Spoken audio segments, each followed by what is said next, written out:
It's cleaning day here in District 5, and I'm getting my space all squared away. It's been long overdue.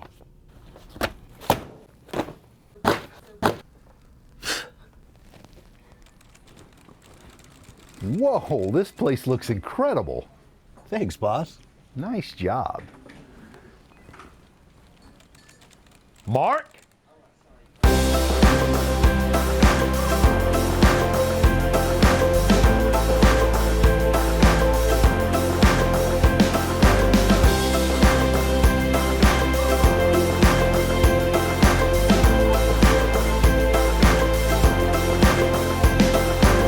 Well, Mark, we've made it out into unincorporated Pierce County. You know, we wanted to have a conversation today about abatement, what that means.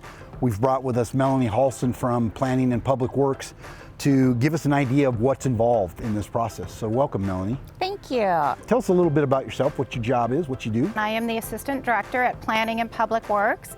And underneath Planning and Public Works, we do have our Code Enforcement Division. They do a full gamut of work for the citizens of Pierce County to help keep Pierce County looking as best as it can. Melanie, one of the primary calls I receive weekly, daily almost, is nuisance properties. Can you explain a little bit about that? Absolutely. So a nuisance property is a place where we have solid waste, junk vehicles, or a dangerous structure. And right now we're getting about 300 calls on nuisance properties a quarter. These nuisance properties were identified as a priority for our county council and our executive, and they've asked us to try to streamline that enforcement, clean up those sites faster. This is a great example of a nuisance property that we're at today that has solid waste. And this is also a great example of the county working with a property owner to clean it up. The property owner has given us permission to come onto the property and clean it up on their behalf. And they don't always give you permission. Unfortunately, they don't. And when we aren't able to work with the property owner or they aren't able to clean it up themselves, we do get warrants in order to come in and clean up the sites ourselves. Describe the process from when the phone call comes in to the final abatement. We have a great new code enforcement portal, and that's where all complaints come in.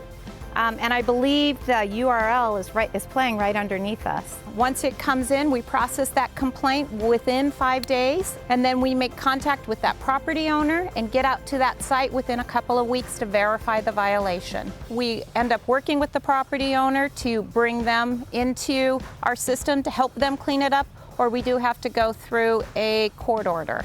But that process, there's letters that go out, there's opportunities for appeal. Our goal is always to work with the property owner to get it cleaned up and to make sure they always have an opportunity to be heard. Why don't we go take a look at this property, and maybe you can point out some of the things that are under the current cleanup process and point out what's been done. Absolutely, Right. Happy to.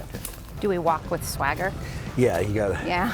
So what's happening at this site is a solid waste cleanup. The property owner accumulated some trash back there, and with our code enforcement officers, they worked with the property owner, and they are cleaning up this site. Do we have a sense for how many thousands of pounds of debris this is?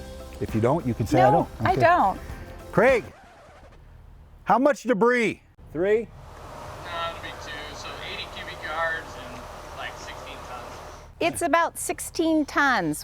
How long does it normally take for once a case is called in and filed to get to resolution?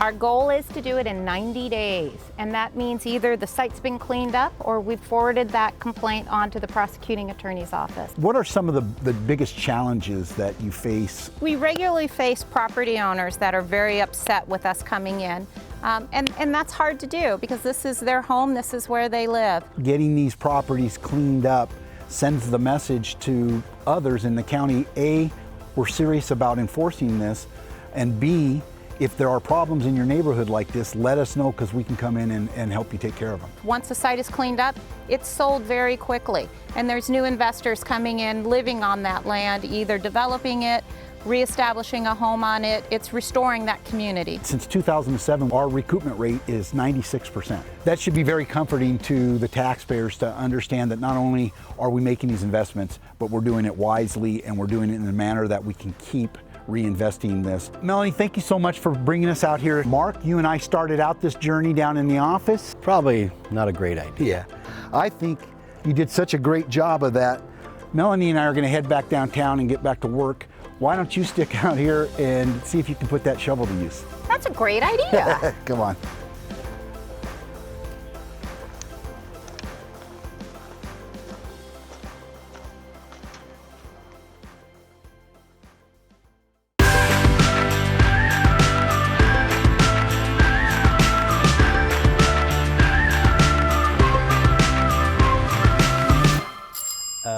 Horn.